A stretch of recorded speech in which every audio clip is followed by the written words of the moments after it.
Si lo que vamos a hacer, para cuestión de tiempo, no lo vamos a leer todo, sino que vamos a irlo, yo lo voy leyendo y vamos a ir estudiando de los 11 en adelante y a ver si logramos terminarlo todos los versículos. Cuando lo tiene, me dice amén y comenzamos de una vez. Amén. Bueno, 13 del 11 en adelante. La semana pasada creo que Eloy enseñó solamente la parte de cuando el Señor Jesús le lavó los pies al maestro, a sus discípulos, ¿se recuerdan? A ver, ¿algunos se acuerdan? ¿Algunos estaban aquí mentalmente o corporalmente solamente? Bueno, Eloy estuvo hablando la semana pasada del primer verso cuando Jesús lavó los pies a sus discípulos y lo único que quiero para cuestión de repaso es hacer algo, hacer un pequeño enfoque o un pequeño recalcar algo muy importante.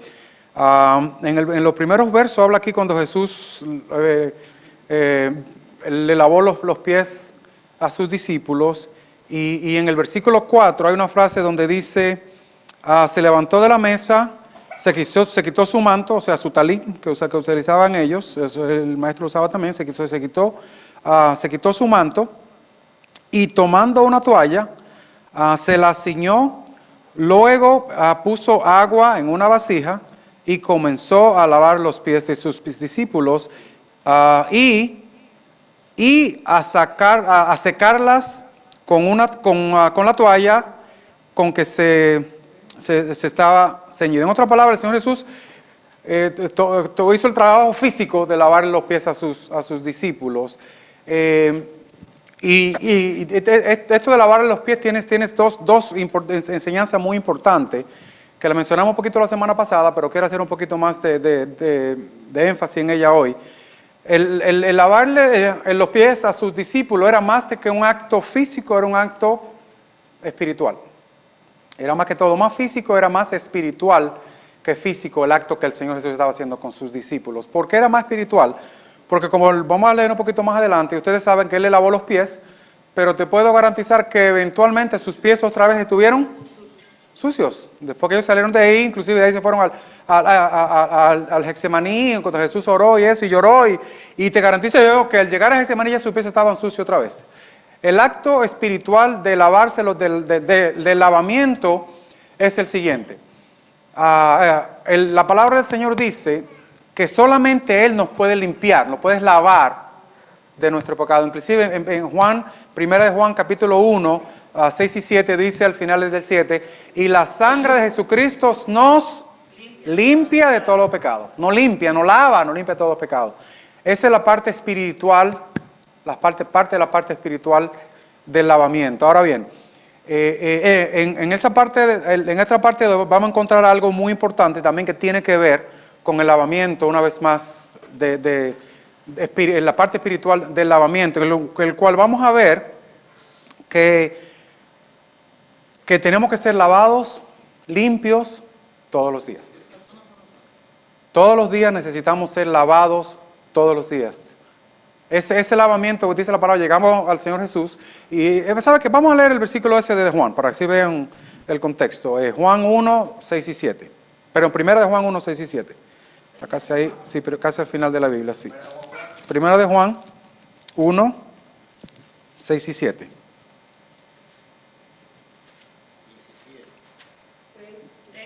6 y 7 de primera de Juan 1. Dice así. Si decimos que tenemos comunión con Él, con Dios, y andamos en tinieblas, mentimos y no practicamos la verdad. Pero si andamos en la luz, como Él está en luz, tenemos comunión, ¿cómo dice? Unos con los otros. Vamos a hablar de eso un ratito más. Y la sangre de Jesucristo nos limpia de todo pecado. O sea que vamos a leer el versículo 8 también. Si decimos que no tenemos, dice, nos engañamos a nosotros mismos y la verdad no está en nosotros. En otra palabra, nosotros todos los días necesitamos ser lavados del Señor.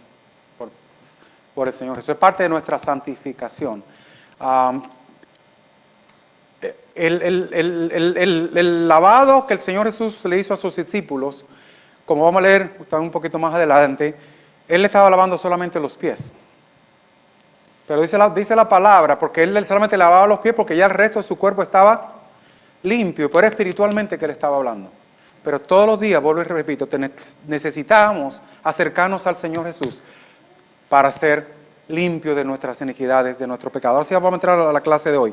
El versículo 11 dice de la siguiente manera, aquí hablando ya de Judas, él sabía quién lo iba a entregar, por eso dijo, ¿no estáis limpios todos? Es una parte, esa frase, no sé tu Biblia, pero yo tengo la versión Reina Valera del 1995. La mía tiene ¿cómo se llama?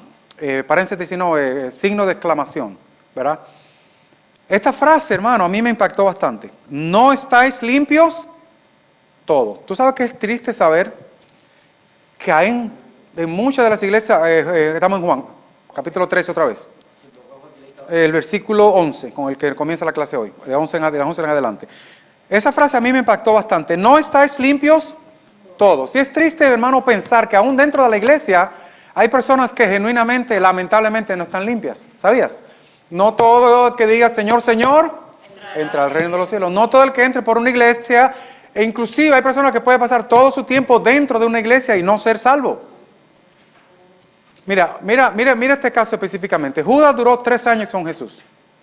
Vio, comenzando con lo más sencillo, con el primer milagro que vio.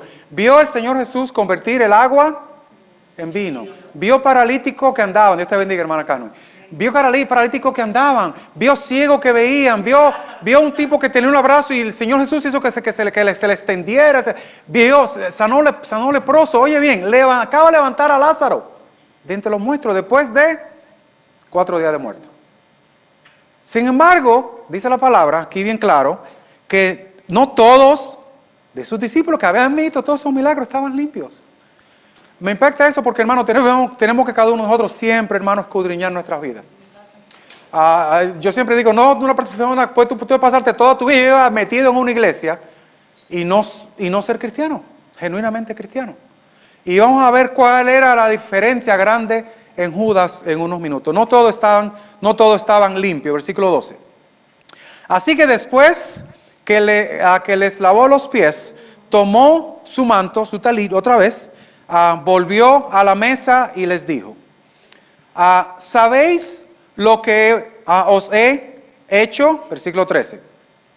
Vosotros me llamáis, este versículo es muy importante, hermano, muy, muy, muy importante. Este quizás es uno de los versículos más importantes de todo este capítulo. Capítulo 13, versículo 13. Vosotros me llamáis, ¿qué? Señor. Maestro y... No, sigue ahí, sí. Vosotros me llamáis maestro y Señor. Y perfectamente. Vamos a dejarlo ahí hasta ahora. Uno de los problemas grandes que lamentablemente nosotros como cristianos, y por eso es que bueno, no sé si el hermano Max se recuerda cuando estábamos estudiando ahí en el seminario, era la cuestión de la traducción del español al hebreo, que si fue traducido al griego, que si el arameo, todas esas cosas. Nosotros en español tenemos una sola palabra para la palabra Señor. Miren tu Biblia, tú que tienes tu Biblia abierta ahí o tu celular. La palabra Señor, ¿está con mayúscula o con minúscula? Está con mayúscula. ¿Tú sabes qué significa? ¿A qué se está refiriendo esa palabra? ¿A quién? A Dios. A Dios. Oye bien, no tenemos una sola palabra en español. Señor. Señor Francisco, señor Max, señor Lois, señor Manuel, señor Antonio. Señor, una sola palabra, Señor. En hebreo hay 2. Adonai y Adón. La palabra que se utilizó aquí, Jesús está hablando, no es Adón, no es Señor Francisco, es Adonai. Ustedes me están llamando aquí Rabino y Adonai, me están llamando Señor, no Señor, Señor. Porque preparando esta clase me encontré que uno de los expositores que hablaba de esta clase decía que el Señor Jesús se estaba refiriendo como que Él fuera el Señor de un terrateniente, el señor de una finca o el señor de un palacio, un señor terrenal. No, Señor. Esto está hablando específicamente de Señor de reyes y Señor de señores. Esa fue una de las razones por la cual mataron a Jesús, porque Él se llamaba Adonai. Él no se llamaba Adón, porque si fuera la palabra Adón en este caso, tuviera con minúscula, lo cual lo vamos a ver en un minuto, se menciona la palabra Señor otra vez con minúscula. Pero aquí está hablando de Adonai. Él se está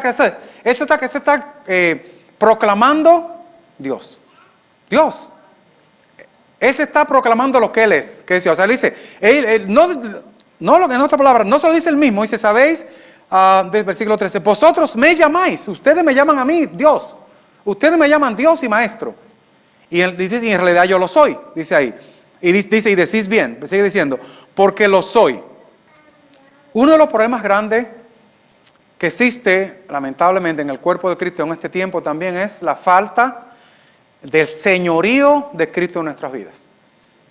Señorío, no señor de señor chiquito, porque Jesús dijo, no podemos servir a dos, porque amarás a uno y aborrecerás al otro. Muchas veces que tratamos es hacer eso con Dios. Tú sabes que, y lo vamos a ver también un poquito más adelante, el problema grande con Judas era justamente este problema. Judas tenía otro señor que no era Jesucristo. ¿Sabes cuál era el señor de Judas? Bueno, hablar dice mamón, era el billete. Ese era ese Dios. Ese era el Dios de Judas. Si no, ¿sabes qué es? Judas hubiera estado completamente limpios como el resto de sus discípulos. Pero ¿sabe qué pasó con Judas? El Dios de Judas se llamaba Don Billete. No era Donai, era un señor con ese minúscula. Ahora bien, es muy fácil nosotros, siempre lo digo, nosotros subirnos aquí y comenzar a tirarle piedra a Judas y acosarlo y todas las cosas. Pero a veces nosotros hacemos lo mismo, lamentablemente.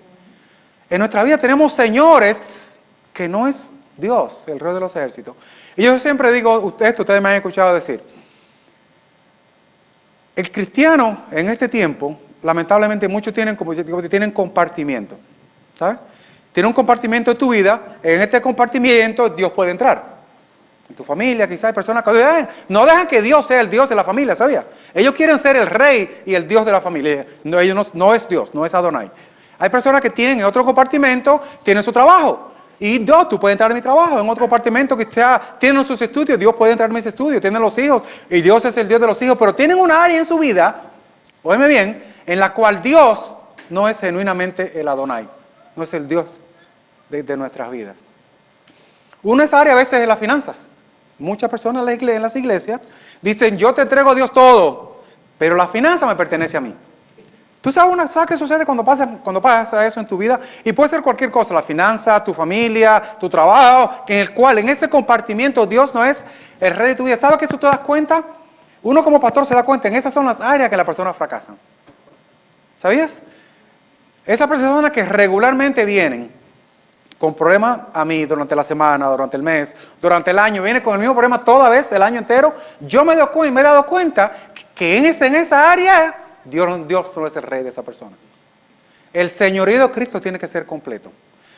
Oye bien, Dios, Jesús, le lavó los pies a Judas. ¿Sabías? ¿Sabías?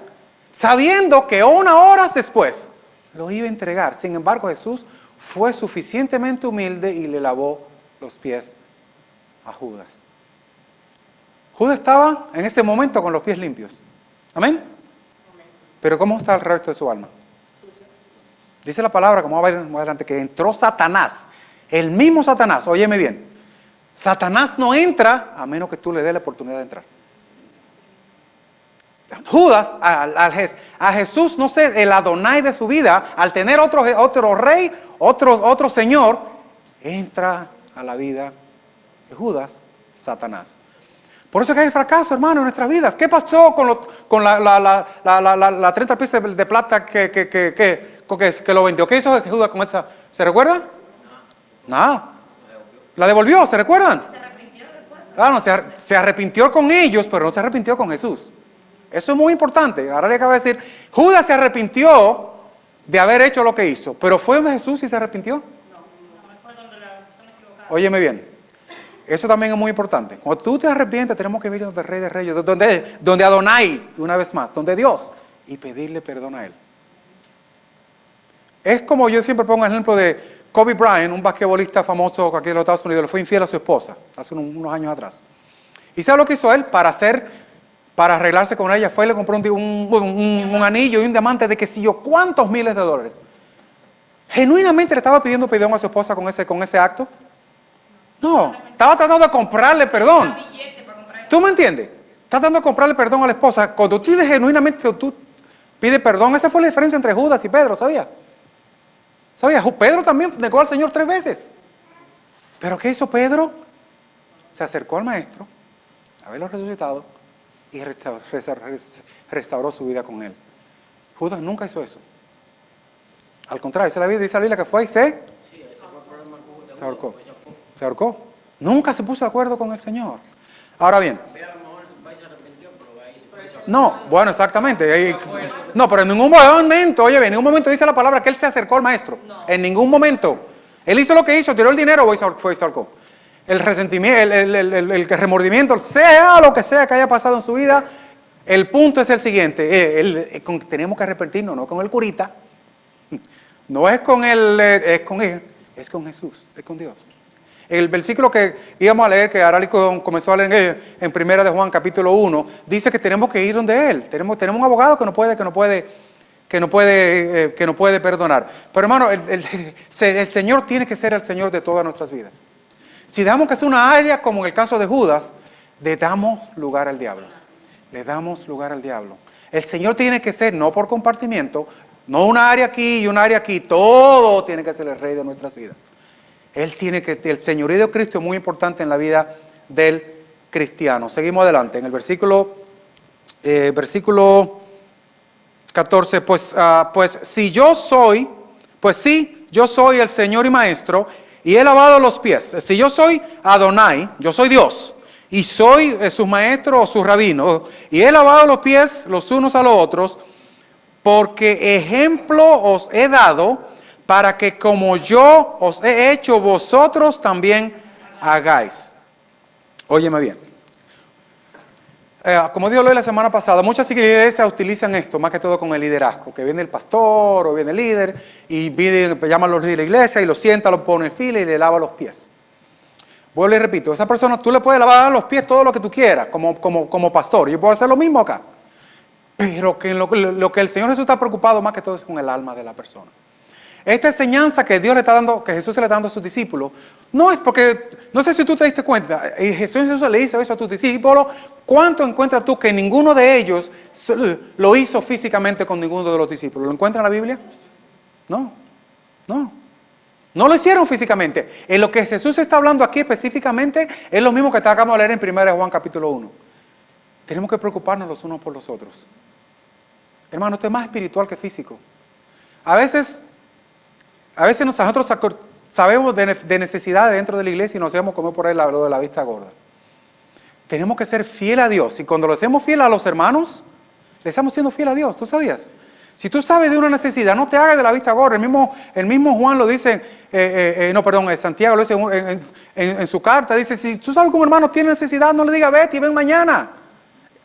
Ayúdalo. Resuelve la situación. Si tú puedes, ayúdalo. Dice la palabra, no debemos de parar de hacer el bien entre nosotros mismos. Lo que el Señor Jesús le está diciendo aquí, el ejemplo que usted tiene que seguir de mí son dos cosas. Número uno, la humildad. Yo soy Dios. Jesús era Dios, amén. Amén. Jesús es Dios. Amén. Y dice la palabra que Él se humilló a ser el siervo más bajo dentro de la casa, que era la persona que lavaba los pies. Y se hizo el siervo más bajo dentro de la casa, fue y le lavó los pies a sus discípulos como acto de humildad. Vuelvo y repito, tú no vas a encontrar ningún momento que Pedro fue y le lavó los pies. No lo vas a encontrar. Porque el acto eran dos enseñanzas. Número uno, la humildad. Yo soy Dios y soy suficientemente humilde para lavar los pies a ustedes.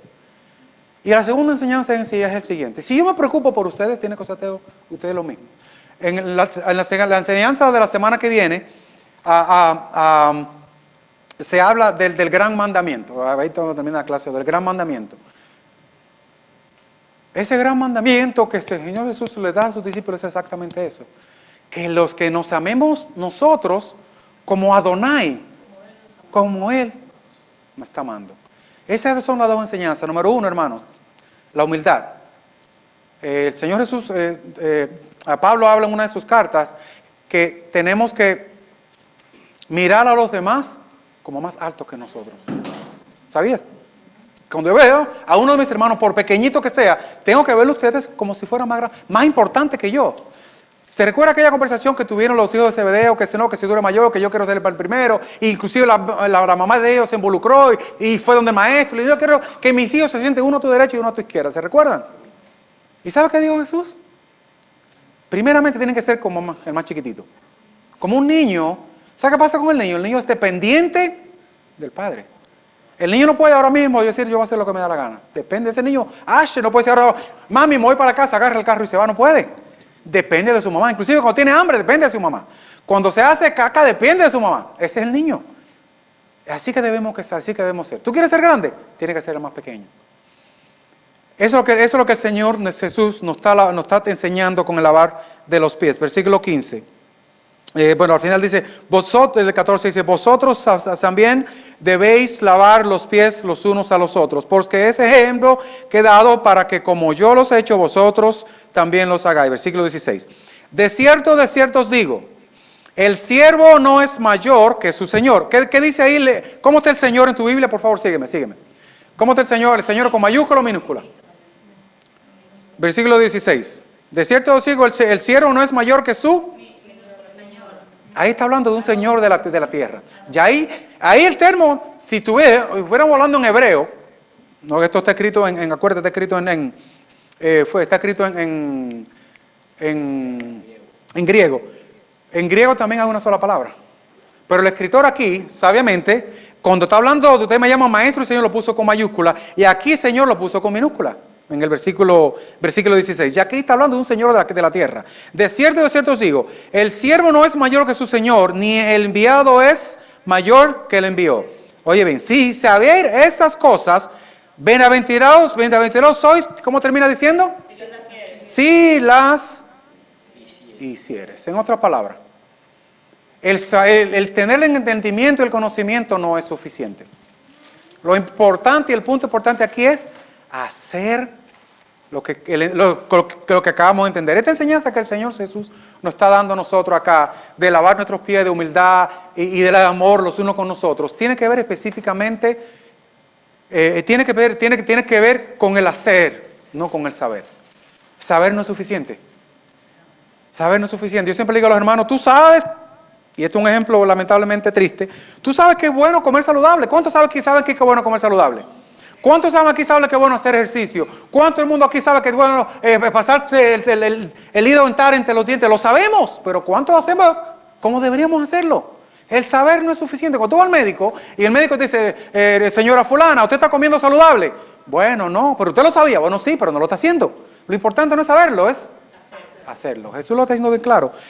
Aquí lo importante es, vuelvo y repito, es el hacerlo. Seguimos. Versículo 18. No hablo de todos vosotros, ya yo sé a quienes he elegido. Este otro tema muy controversial dentro de la iglesia, el tema de la elección. Hay personas que discuten que si tú eres elegido, no importa lo que tú hagas en la vida, tú puedes vivir, inclusive hasta vivir en pecado, si tú eres elegido, tú te vas para el cielo. Ese es un punto de vista. Hay otro punto de vista que es bien extremista también, en el sentido que no, tú tienes que estar dándote en el pecho todos los días y pidiendo perdón como hacen los judíos en el día del perdón y todos los días pasar con ese proceso para ver si Dios tiene misericordia de ti y te salva. Se van de un extremo a otro. Yo creo en la preelección, como dice la palabra de Dios. Pero eso es algo que le queda solamente a Dios. Déjame decirte, el ser humano nunca va a poder entender ese concepto. ¿Tú sabías? Y justamente esta semana oía a predicar al pastor John MacArthur, uno de mis favoritos pastores que me gusta escuchar, tiene muchas muy lindas enseñanzas. Ese pastor hablaba justamente acerca de este tema, de la preelección, y decía que por años, desde el principio de la iglesia ha habido controversia con eso. Dice que personas dicen, ¿cómo Dios puede ser un Dios tan malo de ver a dos personas y decir, bueno, yo te elijo a ti, pero no te elijo a ti? No funciona de esa manera, hermanos. Dios en su gran soberanía sabe desde antes de que Yamila naciera, antes que Francisco naciera, antes que Olga naciera, antes que Sixta, antes que todos nosotros naciéramos, sabíamos exactamente cómo tú y yo nos íbamos a comportar. Ya él sabía, ya él lo sabía, por eso ya no tenía elegido. Dice el Señor Jesús aquí que ya Él nos había elegido. Ya Él desde antes que Francisco nacer.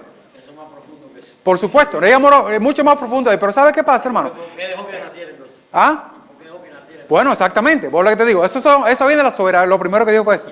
Eso viene de la soberanía de Dios.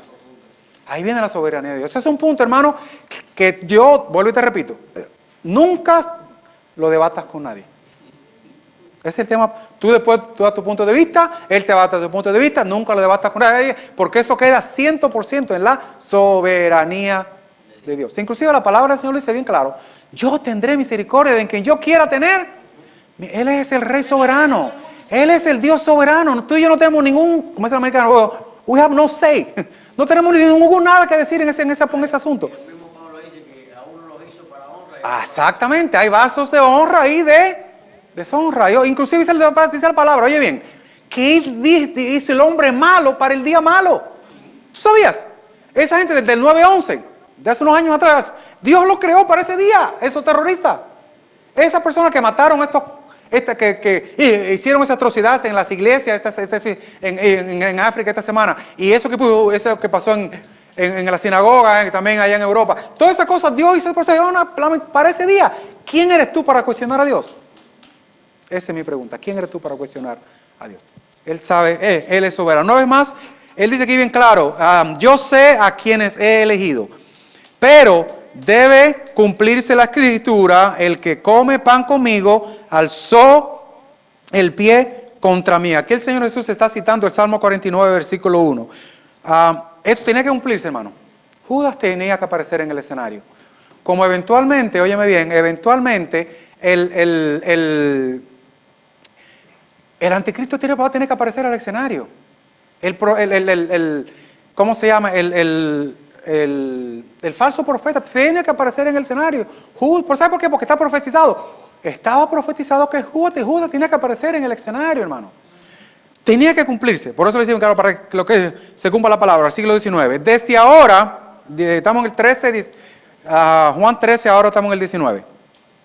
Desde ahora os lo digo antes que suceda, para que cuando suceda creáis que... ¿Qué yo soy tú crees que Jesús está utilizando ahí? Lo habló extensamente acerca de lo gran yo soy anteriormente. ¿Sabes cuál es el yo soy que está hablando ahí? El gran yo soy. Para que ustedes sepan que yo soy, como es el americano en inglés, the great I am. Cuando Dios llamó a Moisés, que lo explicó hace unos meses atrás, que Moisés le preguntó, ¿quién le digo a la gente que me está llamando? ¿Sabes qué le digo? Dile que ¿sabe quién te mandó? El gran yo soy. Ese es el mismo término que está hablando Jesús acá una vez más. Versículo 20. Este es uno de los versículos muy interesantes también, hermano. Si tú tienes tu Biblia, léelo conmigo, acompaña. 13:20. De cierto os digo. Oye bien. El que reciba al que yo envíe, aquí está hablando del Espíritu Santo. Está hablando del Espíritu Santo. Al que reciba al que yo envíe, me recibe. Y el que me recibe a mí, recibe al que... Interesante que en este texto se menciona una vez más la Trinidad. El Espíritu Santo, Jesús y el Padre. Pero ¿quién más está mencionando en este texto? A ver si tú te das cuenta. Vamos a leerlo una vez más, para ver si tú también lo puedes ver. De cierto, eso te digo. Dice, el que me reciba, el que reciba al que yo envíe. ¿De quién se está refiriendo en esa primera frase? No, antes de llegar a Jesús. El que reciba, está hablando de ti y a mí. A la persona que recibe el Espíritu Santo, tú y yo, nosotros, vamos a leerlo una vez más para que tú me entiendas. El que reciba el Espíritu Santo no puede recibir al Espíritu Santo, ni puede recibir a Jesús, porque es el mismo. ¿Me entiendes? El que reciba el Espíritu Santo, ¿cuántos aquí tienen el Espíritu Santo? A ver, levanta tu mano. Con excepción de unos cuantos, todos lo tenemos. Óyeme bien, el que recibe el Espíritu Santo, en este texto estamos todos, Padre, Hijo y Espíritu Santo, tú y yo. El que recibe el Espíritu Santo, me recibe a mí. Y el que me recibe a mí, recibe al Padre. Padre, Hijo, Espíritu Santo, Samuel, Vanessa, Aralis, Loy, Max, todos nosotros. Parte de la misma familia, hermano. Parte de la misma ecuación. Yo no concibo que un cristiano esté apartado de Dios. Me refiero a un genuino cristiano que no te ha apartado de Dios. Yo tuve 10 años apartado de los caminos del Señor, ustedes conocen la historia. Pero en esos 10 años, ¿sabes qué? El Espíritu Santo ni un segundo me dejó. ¿Sabías? Ni un segundo me dejó. Fueron muchas las veces que estando yo haciendo cosas malas, que el Espíritu Santo se encargaba de chocarme, porque la función del Espíritu Santo es bien clara, es redarguir de juicio, justicia y pecado, es convencerte de juicio, justicia y pecado. Si tú tienes el Espíritu Santo y tú tienes a Dios, y Jesús mira y mora en nosotros por medio de su Santo Espíritu, hermano, y tú estamos haciendo algo mal y tú sabes que está en contra de la palabra de Dios y lo sigues haciendo, hermano, tenemos que escudriñarnos. Tenemos que escudriñar. Yo siempre te lo digo. Si tú estás mintiendo o estás haciendo infiel a tu esposa o en hombre, en pornografía, lo que sea cualquier pecado que sea, y tú lo haces y no te molesta, ¿sabes qué significa esto? Que el Espíritu Santo no está en ti, lo siento. Lamento tener que decirte que el Espíritu no está. Pero que el trabajo del Espíritu es simplemente redarguirte, convencerte de juicio, justicia y pecado. Si no te convence, no te tira. Escudriñate, hermano, escudriñate, porque algo anda mal. Versículo 22, vamos a terminar en los próximos 10 minutos. Habiendo dicho Jesús esto, se conmovió en espíritu y declaró. Eso que se conmovió, yo me imagino, ellos estaban, ¿ustedes saben dónde estaban ellos? Estaban comiendo, preparándose para la Santa Cena, nosotros conocemos hoy día como la Santa Cena o la Cena del Señor, preparándose para celebrar la última cena, la última cena de Pascua. Y estaban entre amigos, por así decir. Y de repente, dice la palabra aquí, que el Jesús se conmovió. Yo me imagino a los apóstoles mirándole el rostro. Él estaba los más viejos hablando con ellos y de repente se entristece. Como dijimos hoy la semana pasada o la semana antepasada, Jesús era Dios o es Dios. Pero también era hombre, hermano. Jesús, cuando se conmovió, Jesús se dolió. Se conmovió el saber que uno que se pasó 3 años con él se iba a dejar utilizar por el diablo para hacer lo que iba a hacer. Pues lo repito, Jesús sabía que en la vida de Judas no era el Señor de su vida. Y yo me imagino que esa quizá fue la parte que más le dolió al maestro. Hablamos del señorío de Cristo hace un segundito, lo cual se lo mencionó a ustedes también. El señorío de Cristo es muy importante. Yo creo que el Espíritu no es algo que le moleste más. Cuando él ve que estamos trabajando, actuando y bien, haciendo las cosas de acuerdo a nuestra propia voluntad, no a la voluntad de Dios. Entonces eso es lo que le duele al maestro. Dice bien claro, habiendo dicho eso, Jesús se conmovió en espíritu. Wow. Y declaró, de cierto os digo, que uno de vosotros me va a entregar. Entonces yo me imagino ellos de repente hablando normal, de repente dice, pero ¿cómo que te va a entregar? Y comenzaron, mira cómo sigue diciendo. Entonces los discípulos se miraron unos a otros, dudando de quién hablaba. En otras palabras dice, pero no puede ser yo no puedo pensar que uno de los que estamos acá va a hacer esto. Él dudaba, decía, no, pero ellos decían, pues, ¿será justo? ¿Será cierto que uno de los que se miraban a la cara? Y mira que sigue diciendo, y uno de sus discípulos, el cual Jesús amaba, ¿quién era ese? El mismo que escribió esta carta, estaba recostado al lado de Jesús. A este pues hizo señas Pedro para que preguntaran quién era aquel a quien él hablaba. Entonces él, recostándose sobre el pecho de Jesús, le preguntó, Señor, ¿quién es? Vamos a dejarlo hasta ahí. ¿Tú te imaginas? Yo me imagino la Biblia. Yo no sé si tú eres como yo. Yo leyendo esto me imagino todo ahí sentado. Juan se estaba sentado al lado del maestro, el apóstol amado, el discípulo amado, sentado al lado del maestro. Entonces Pedro, esto fue una conversación entre Pedro y Juan. ¿Cuántos aquí han tenido conversación en señas? Todo, ¿no? A veces estás con la esposa y tú quieres que te traiga, por ejemplo, estamos en la mesa, todo ahí, la familia, o el que se yo, y toda mucha gente. Tú le dices a la esposa, mira, ¿cuántos han hecho eso? Yo le he hecho a mi esposa. Tú estás hablando por señas. Entonces, yo no sé cuál fue la seña que Pedro le hizo a Juan. Pero obviamente Juan la entendió. Pedro le pregunta, bueno, quizá le hizo así, como se le preguntó, ¿quién será? ¿Quién será? ¿Pero quién será?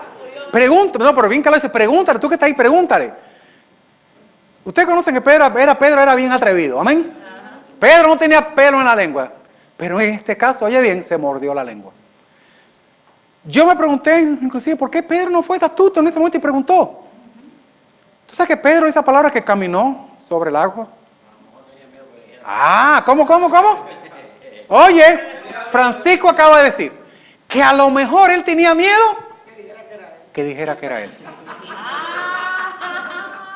Oye bien, Pedro, que no tenía problema con decir cualquier cosa y preguntar Pedro no tuvo el coraje de preguntar, mandó a Juanito, que era el más chiquito del grupo, el más inocente. Mira, pregunta, yo no, por si acaso soy yo, pregunta.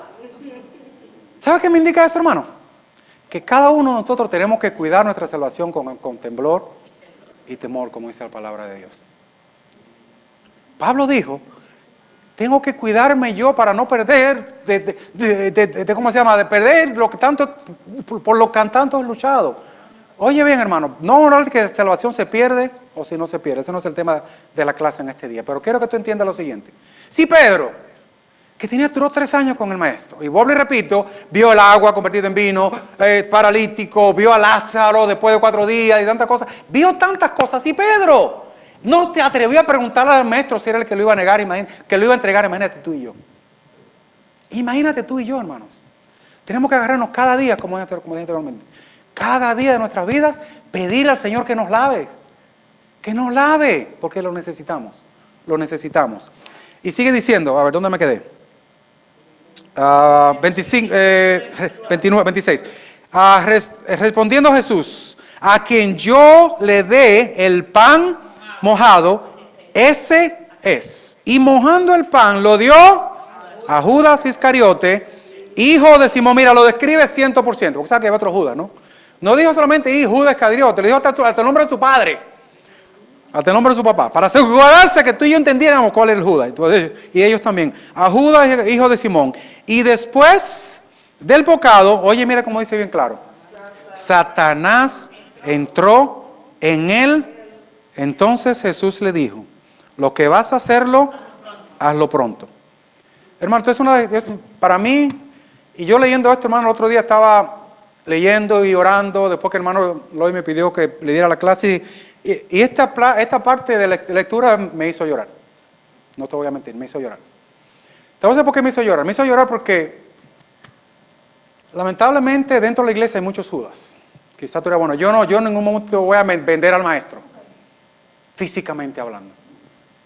Hermano, pero con nuestro diario vivir vendemos a Cristo, hermano. Vendemos a Cristo. Tú eres hijo de Dios. Compórtate como hijo de Dios. Y cuando hacemos nuestra propia voluntad, estamos vendiendo al maestro. Y yo no soy de los que digo que a eso se le metió el diablo, hizo tal cosa. No, yo no soy de los que pienso así. Yo digo que el diablo tiene muchas cosas muy más importantes que cualquier Juan de los Palotes que esté caminando por ahí. El diablo no es omnipresente como es Jesús. Cuando dice que se le metió el diablo, físicamente y específicamente se le metió el diablo. No que se le metió un demonio de alto rango, se le metió físicamente el mismo Satanás. ¿Sabe por qué? Porque Jesús no era el rey de la vida de Judas. El señorío de Cristo es muy importante en nuestra vida, hermano. Ya Jesús sabía que el Dios, el Señor de Judas, era el billete. Lo dijimos anteriormente. Entonces tenemos otro que escudriñar. ¿Cuál es nuestra? Bienvenidos, adelante. Adelante, Pastor Víctor, adelante. Nos encontraron, qué bien, adelante. Pueden tomar asiento, bienvenidos. Gloria a Dios. Y terminamos con esta parte. Dice, en otra palabra, se le encelentió el mismo Satanás.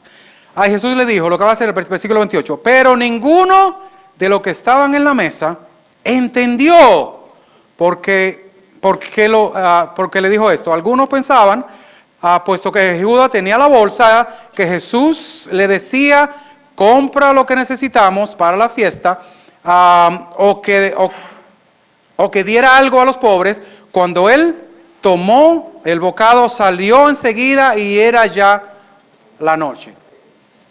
Óyeme bien, hermanos, óyeme bien. Bienvenidos, Dios les bendiga. Sí, sí. Hermano, tenemos que entender, hermano, que lo más importante en toda esta enseñanza es el señorío de Cristo en nuestras vidas.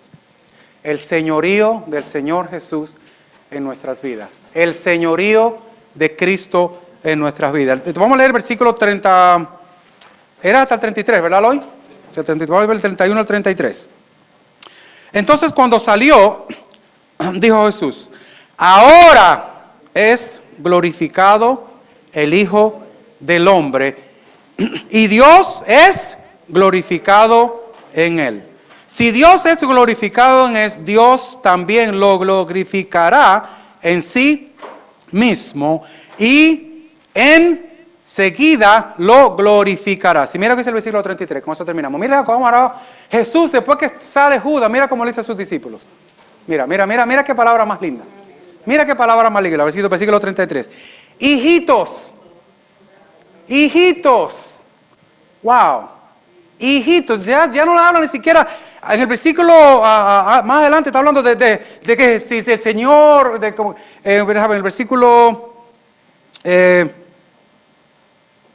el versículo 16, de cierto os digo, el siervo no es mayor que su Señor y esas cosas. ¿Por qué le está hablando? Hijitos, oye, hijitos. Aún estaré con vosotros un poco. Me buscaréis, pero como dije a los judíos, así os dijo a vosotros. A donde yo voy, vosotros no podéis ir. Lo importante de este último versículo, hermano, es con el cariño, el amor que el Señor Jesús termina hablando a sus discípulos en esta enseñanza. Al salir Judas, quedaron los que genuinamente y verdaderamente tenían el señorío de Cristo en sus vidas. Y yo le pido al Señor, yo le pido a Dios, no que saque a los Judas de entre nosotros, porque vuelvo y repito, no todo el que diga Señor, Señor, entrará en el reino de los cielos, sino ¿quién? El que hace la voluntad de mi Padre. Obviamente aquí Judas hizo su propia voluntad. Vuelvo y repito, aquí el Señor de Judas era el billete. Cada uno de los que estamos acá tenemos quizás un Señor por el cual tenemos que pedirle a Dios que lo saque de nuestra vida. Cierra tus ojos y vamos a orar.